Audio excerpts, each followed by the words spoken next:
I want to play the audio now that has just been released from the shooting of the LA sheriff's deputies. These were the ones that were just sitting in their car, and someone came up and shot both of them. This is the audio. What you're going to hear is the voice of the deputy. She's 31 years old. She's a mother of a 6-year-old daughter. She radios from Compton PAX. That's the local transit center, with the code 998 for officer-involved shooting. This is actually probably not what she was actually calling in. She should have called in a 999, which means officers been shot, officers down. 998 means an officer shot a suspect. So she is trying to find the words. Her voice is, or her speech is slurred so badly because she was shot in the face and her jaw. So she's already applied a tourniquet to her partner to stop the bleeding, and she is calling, and they don't understand her right away. Listen.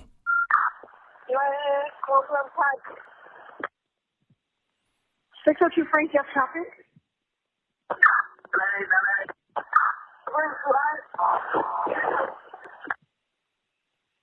602 Frank only, your traffic?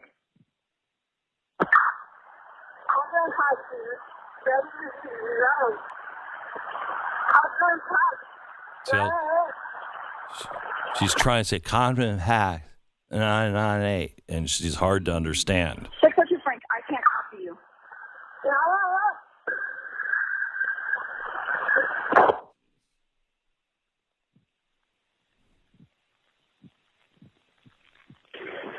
GSBNS 602 Frank is advising in 998 Compton PAX. You have a unit to respond in 311. She says 10-4. That's her partner. Deputy shot in the front of her head, bleeding, female. Compton PAX, please. 10-4, I copy 998, deputy shot. 902 are going to be responding. Do I have a family unit responding to Compton PAX? Compton PAX, deputies down. Okay. Now, Compton, you are now patched in with CHP. There's a 998 at Compton PAX. We have a deputy down shot in the head who hasn't responded. We're both shot. So this is going on. Now, when she opens it up, now the police, all of the police, and you can hear the sirens already beginning in the background, all the police begin to respond. Now, I want you just for a second to put yourself into a car where you are hearing that 2 officers have been shot. You were maybe sitting somewhere on the side of the road. You were maybe giving someone a ticket. And that comes across on your shoulder, and you're hearing it. And you have to respond. So you get into the car. Where do you go exactly? You know where they are. But do you go there? Where do you park your car? Do you pull up to where they are exactly? You don't know if anything is still happening. You don't know what was going on at all. Which direction should you come in to the scene so you're not downrange? You don't know. No one knows what downrange is. No one knows how many suspects there are, what kind of guns there are. You have to drive up and hope that there's adequate cover. You all the time are remembering also all of your training, the proper grip, the target sighting on your weapon. You have to beware of all the bystanders. Who's a bystander? Who's possible trouble? Scan the surroundings. Make sure you don't get into tunnel vision. Focus on your radio. Focus on your radio. More information will come. But if you are in tunnel vision, if you are now focused on saving your life, auditory cues are the first to go. It's common. Don't panic. Don't panic. Get help. That's what all the other cops were going through, as these 2 cops were fighting for their lives. You know why this happens? because people in America have not made a clear stand. You are sending mixed signals. Oh, the cops are bad. We should march against the cops. No, there are some bad cops. Just like there are some bad soldiers. Just like there are some bad talk radio hosts. There are some bad preachers. We have to use logic and reason to sort out which are which. You don't do it by burning buildings in the street and blaming all cops and then telling them they actually said this week that cops should get stabbed or shot as opposed to shooting a suspect which they don't know. Let me ask you a question. I just played the 2 Tulsa cops that were trying to get this guy to pull him out of the car. They spent 8 minutes saying, get out of the car. Get out of the car. They finally, he wouldn't, had to pull him out of the car.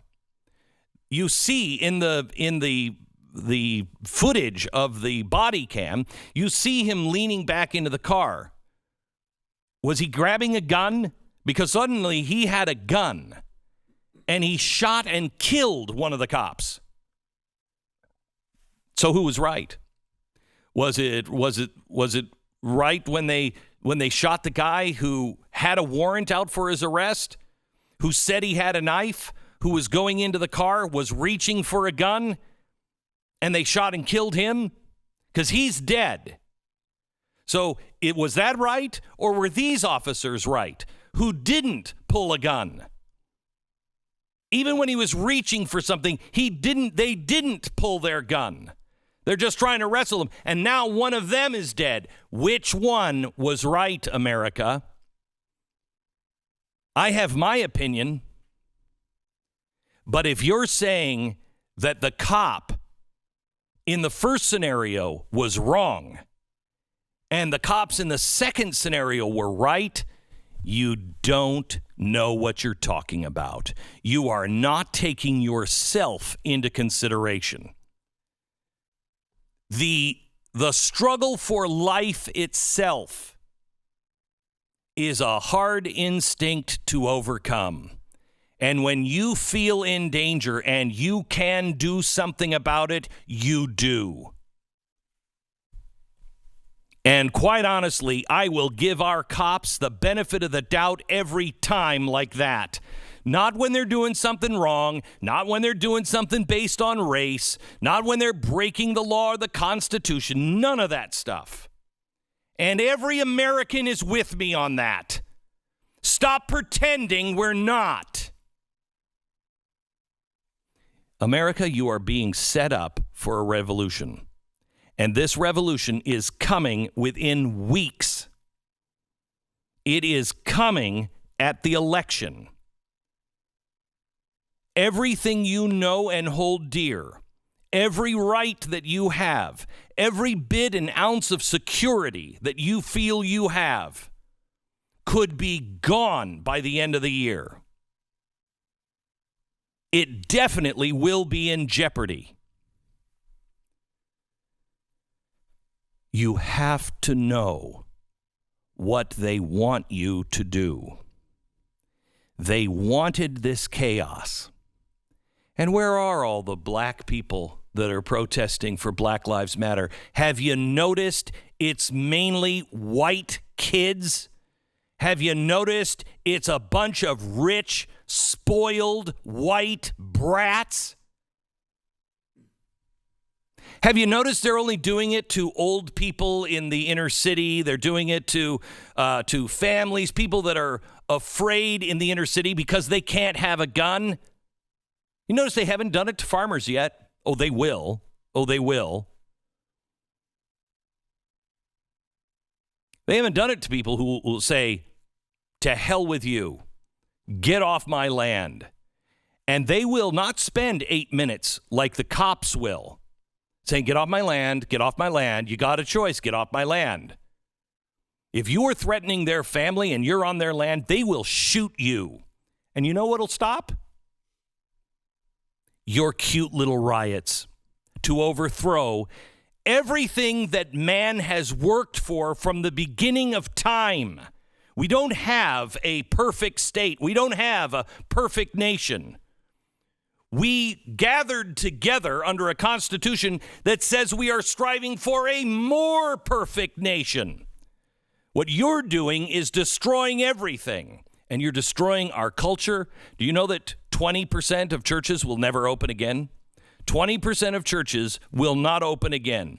How many churches will never see the amount of parishioners in the pew just because the state broke your back? It broke the habit. It broke your reliance. It lured you into a world where we can all watch child pedophilia movies on Netflix. The decision that you have to make is so easy. You know the difference between right and wrong. You know the difference. We all do. We were all taught it. Now, maybe our kids haven't been taught that. Our kids have been pounded with lies, and I'm telling you, you're going to lose your kids. You're going to lose your kids not to a movement. You're going to lose your kids to darkness. This is evil. What is happening right now is well orchestrated, unbelievably well financed evil. And you must take a stand. And do not waste your time on people that don't see it. You've got to wake up those who are just kind of like, they're not part of it at all. They haven't been paying attention. They don't know. This is your Christian duty to prepare people. This is my only duty to God. I mean, you know, in my calling or my job. My job is to warn you. Tonight, the biggest warning I've ever issued. Tonight, I will show you how it all comes undone in the next 6 weeks. Tell your friends, watch it with your family. Tonight at 9 p.m. Civil War. How America could end in 2020.